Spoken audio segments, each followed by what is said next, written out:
Bom dia a todos, que a paz do nosso Senhor e Salvador Jesus Cristo esteja contigo, meu irmão e minha irmã. A mensagem de hoje tem como tema: a oração pode mudar a sua história. E nós vamos abrir a palavra de Deus no livro de 2 Reis, capítulo 20, e nós vamos ler do versículo 1 ao 5, que diz assim: Por aquele tempo, Ezequias ficou doente, à morte. O profeta Isaías, filho de Amós, veio ter com ele e lhe disse: Assim diz o Senhor: põe em ordem a tua casa, porque morrerás e não viverás. Então o rei virou o rosto para a parede e orou ao Senhor, dizendo: Lembra-te agora, ó Senhor, te peço, de como tenho andado diante de ti, com fidelidade e integridade de coração, e tenho feito o que era reto aos teus olhos. E Ezequias chorou muitíssimo. E sucedeu que, não havendo Isaías ainda saído do meio do pátio, veio a ele a palavra do Senhor, dizendo: Volta e dize a Ezequias, príncipe do meu povo: Assim diz o Senhor Deus de teu pai Davi: Ouvi a tua oração e vi as tuas lágrimas. Eis que eu te sararei. Ao terceiro dia subirás à casa do Senhor. Meu irmão e minha irmã, nós vemos em várias passagens da Bíblia que Deus responde às orações dos servos fiéis. E como ele ainda é o mesmo, nos dias de hoje, continua respondendo às orações dos seus filhos.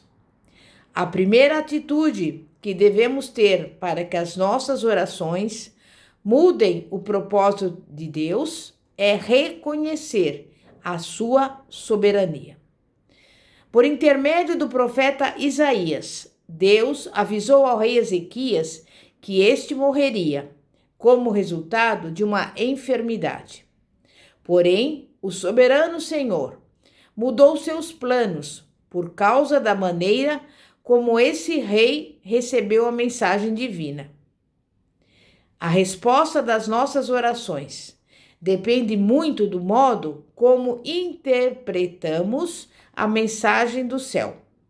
Nesse caso, o rei Ezequias orou com coração humilde, porque creu na profecia e reconheceu que Deus seria poderoso para curar a sua doença física. Ezequias orou com fé e creu que Deus poderia dar-lhe vitória naquele momento de tanta aflição e risco. Em suas orações, Ezequias exaltou a soberania do Senhor. Ezequias orou com humildade. Ezequias pediu ao Senhor que tivesse piedade da sua vida. Esse rei teve consciência das suas próprias limitações.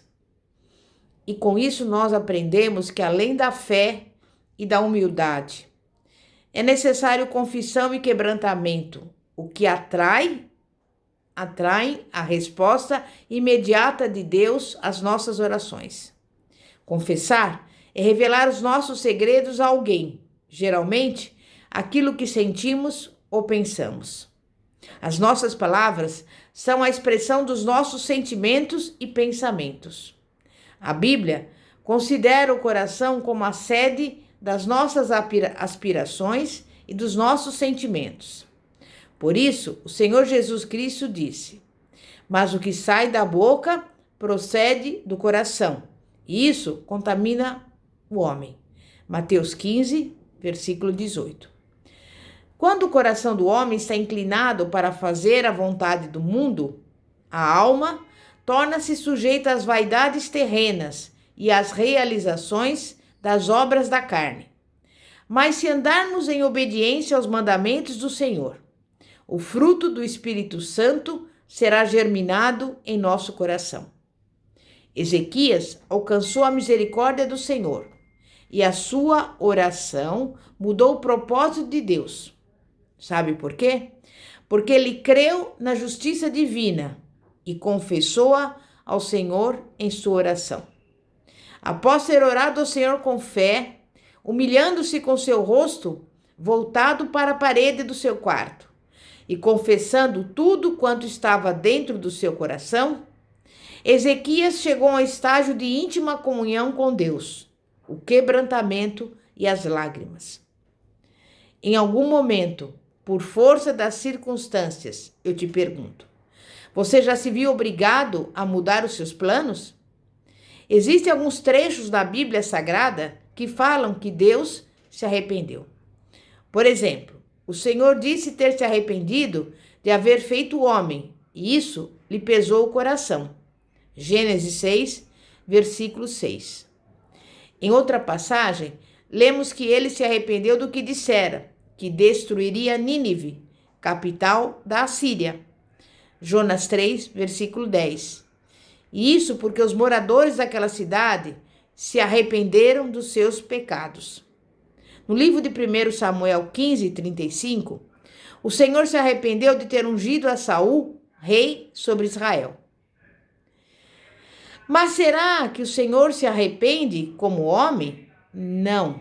Em Gênesis, Deus se arrependeu de criar o homem por causa do pecado deliberado e da rebelião da humanidade.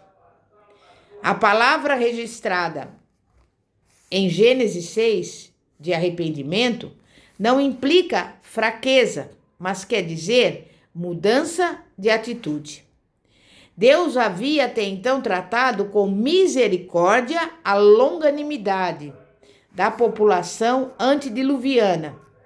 Mas a partir do momento em que o pecado se generalizou, o Criador achou necessário aplicar o juízo.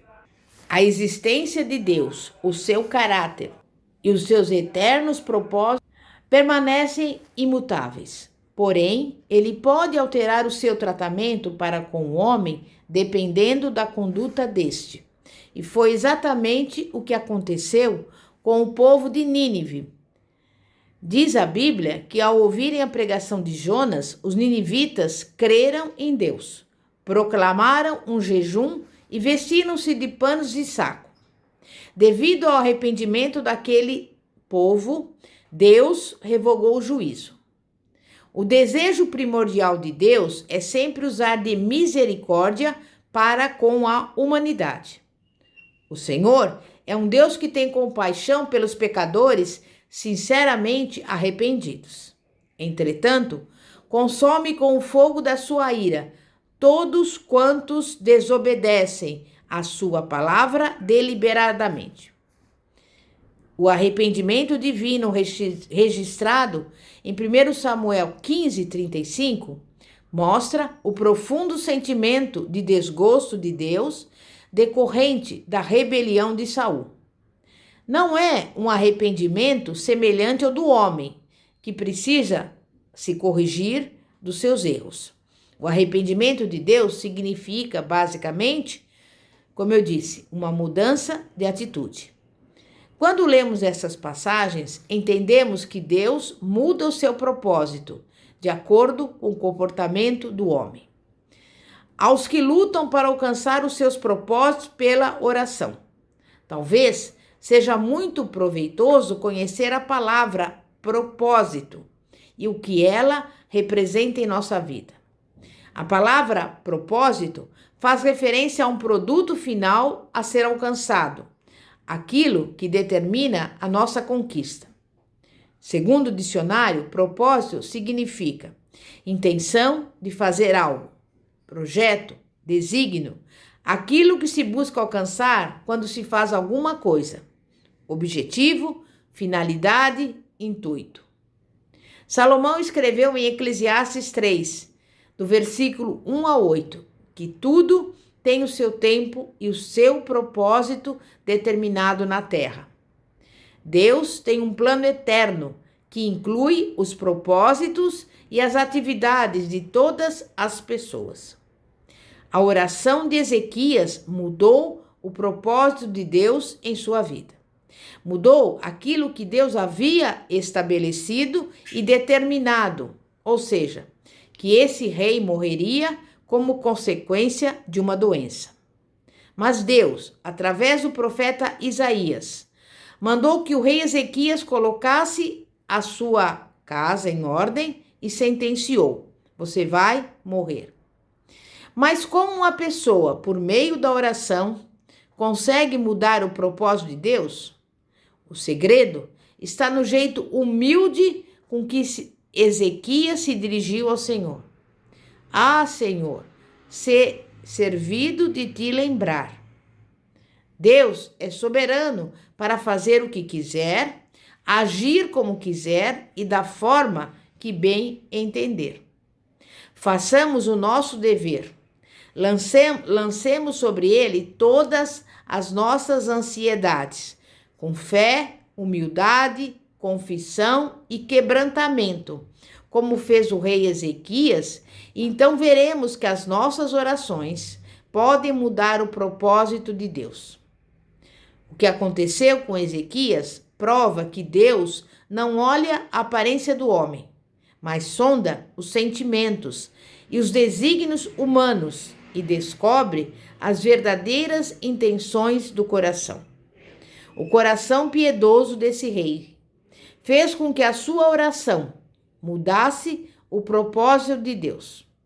Ezequias apresentou-se diante do Senhor com o rosto virado para a parede, num ato de humildade, e não hesitou em falar sobre a sinceridade do seu coração. O verdadeiro homem não é o estereótipo visto com os olhos carnais, mas é o ser que está dentro de cada um, orientado pelos desejos da alma, guiado pelo processo mental e emocional. Deus almeja entrar no coração do homem.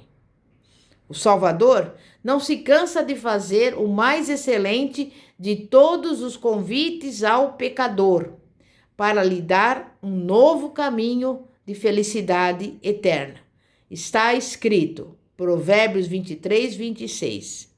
Dá-me, filho meu, o teu coração, e os teus olhos observem os meus caminhos. Mas por que será que Deus não pediu o braço, a perna, outra parte do corpo? Porque o coração precisa estar sempre voltado para Deus, a fim de gerar o homem espiritual. Do contrário, acontecerá como disse Jesus em Mateus 15, 19. Porque do coração procedem os maus pensamentos, mortes, adultérios, prostituição, furtos, falsos testemunhos e blasfêmias. Ezequias sabia que não poderia enganar, pois o Deus onisciente conhece o profundo da alma aflita. Certamente, antes mesmo do nascimento desse rei, Deus já conhecia muito bem o caráter sincero do seu filho. O Senhor esquadrinhou os pensamentos desse servo, cuja preocupação era se afastar dos cultos pagãos e manter-se puro e desejoso de ver a face do Santíssimo Deus. Esse rei de Judá cumpria com os requisitos de Mateus 5,8, que diz assim: Bem-aventurados os limpos de coração, porque eles verão a Deus. A expressão limpos de coração caracteriza a vida daqueles que zelam pelos princípios éticos e espirituais e adoram a Deus com sinceridade no meio de uma sociedade pervertida. É aquela pessoa que se entregou facilmente aos sentimentos do amor sem interesse. Um coração fingido, que guarda ódio e rancor, dificilmente alcançará a perfeição e a sua oração será incapaz de mudar o propósito de Deus. E eu digo a você, Deus quer mudar a sua história, quer mudar o propósito da sua vida. Basta entregar-se confiantemente, buscar Deus com o coração quebrantado e esperar com paciência no Senhor. Só assim você constatará que a oração pode mudar o propósito de Deus. Orar pode mudar tudo. Orar pode mudar a sua história em nome de Jesus. Amém? Santíssimo Deus e poderoso Pai, Pai de nosso Senhor e Salvador Jesus Cristo, Pai, nós sabemos que muitas vezes passamos por problemas, dificuldades, passamos por situações, Pai, que nos fazem deixar depressivos, aflitos, angustiados, ansiosos. Mas nesse momento, nesse dia de hoje, nós te pedimos, Pai, que o Senhor entre com a bênção, com a vitória, com a providência nas nossas vidas, que o Senhor mude a nossa história, que o Senhor entre com a providência naquilo que nós necessitamos, porque a tua palavra que diz que o Senhor nos dará toda a sorte de bênçãos nas regiões celestiais, e nós, pelos olhos da fé, já tomamos posse, Pai, das nossas bênçãos, das nossas vitórias, em o nome do Senhor Jesus. Amém e graças a Deus. Glória a Deus. Bispa Fátima, da Igreja Evangélica Apostólica Poder de Cristo, situada na Avenida Ouro Fino, 2212, Bosque dos Eucaliptos, São José dos Campos. Amém e graças a Deus. Glória a Deus.